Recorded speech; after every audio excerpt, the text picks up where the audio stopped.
Welcome to the video. Before you ask, can you shatter / wall skate with the new Slammer sword? Yes, you can. There you go, let's start the video.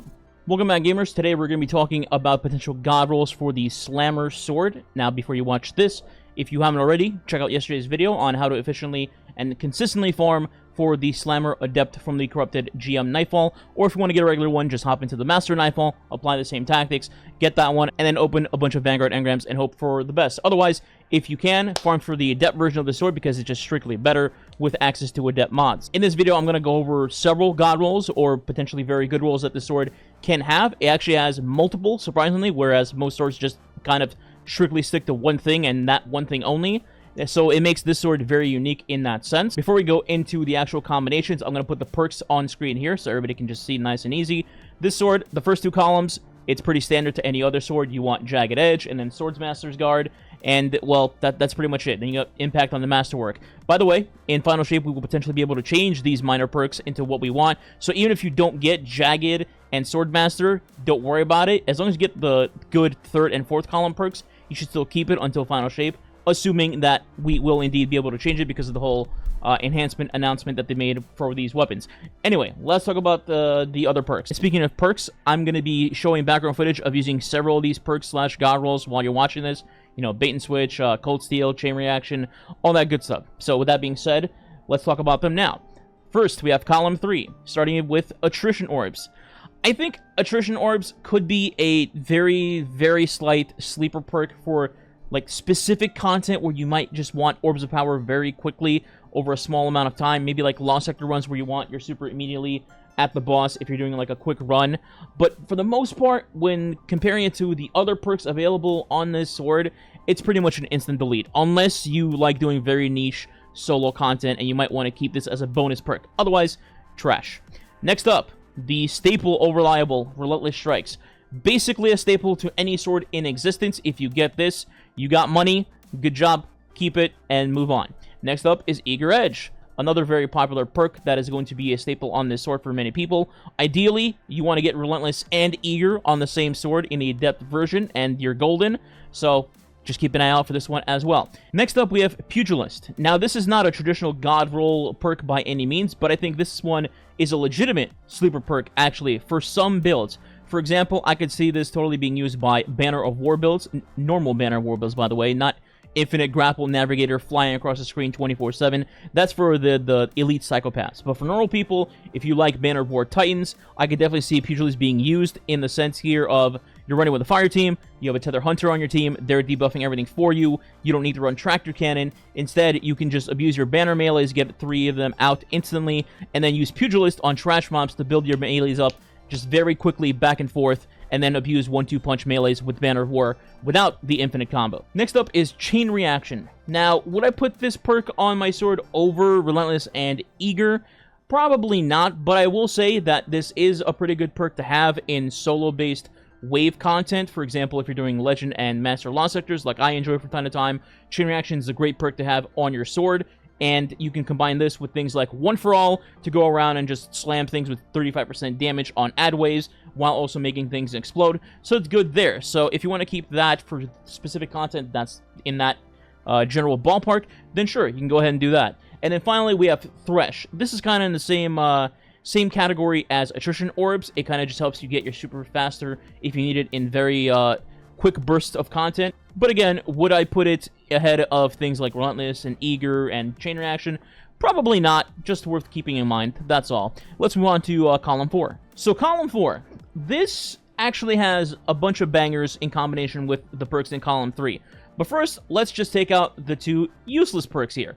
First, Permeability. Completely useless, don't waste your time, it's trash. I know it's currently bugged and you can do some funky thing where it becomes like strand damage. Yeah, that's cool and fun and all, but realistically, out of the other options they have on this sword, why would you ever want to have this on your sword? So I would just trash it if you get this roll personally.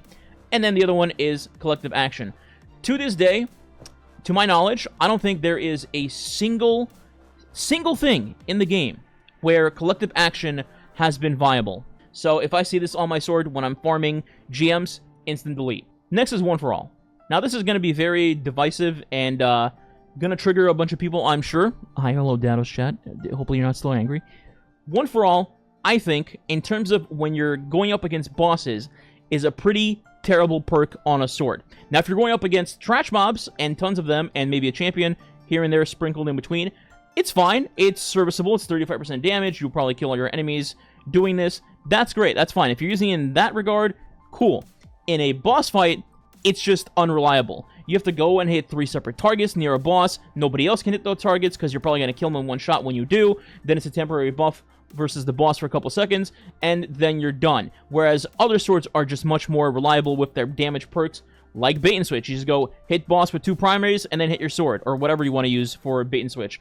Or other swords, surrounded, you just need the enemies around the boss, but you don't have to actually hit them, and you just go and wail on the boss the entire time, and surrounded will just stay active the whole damage phase. Crota is a great example of this, where you just have enemies under the bridge, and you fight Crota the entire time, and the perk stays active the whole time, and you have no other setup needed for it. Following that is Demolitionist. I think this is pretty straightforward, kind of similar to what I mentioned earlier with Pugilist. Kills with this weapon generate grenade energy instead of melee energy. So you can combine these two to get both your melee and your grenade energy on, let's say, a Strand build, where you get your grapple back or your shackle nade, and then your banner melees or hunter melee, warlock melee, whatever you want to use. So it's just an ability-based regeneration sword build. So it's a niche pick, but I think it's pretty good overall if you want to go that route. And after that, we have the final 2 perks, which are the money perks of this sword, I think.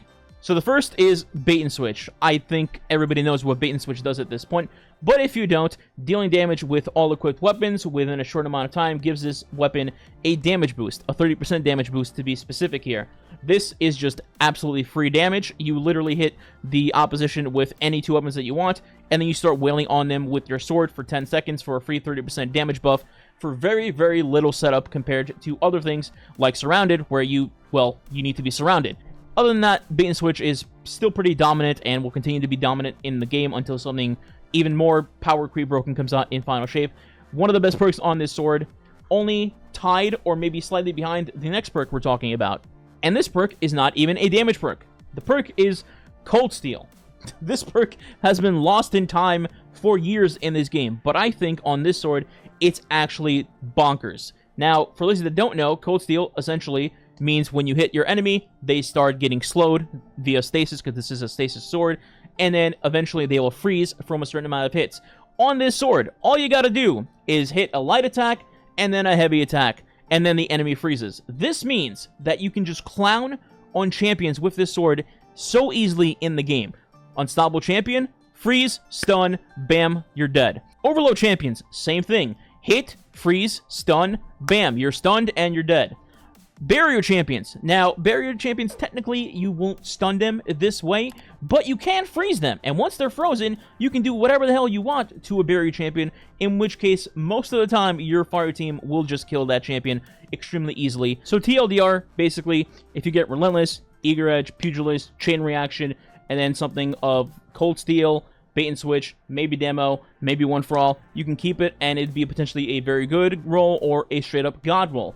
Again, like I mentioned at the beginning of this video, this isn't exactly the best DPS weapon in the game, or maybe even the best ad-clearing weapon in the game to be the fastest, but it is a very unique sword in regards to the things that it can roll that other swords cannot. Like I mentioned, it's a Vortex frame with Eager Edge, which is the first of its kind. So this sword overall is absolutely worth farming, and you should try to get it if you can. Even if it's not the Adept version, you can still get the regular normie one, including from Guardian Games Nightfalls, by the way. So with that said, what do you guys value as your favorite God roll combination on this sword if you've been farming it already?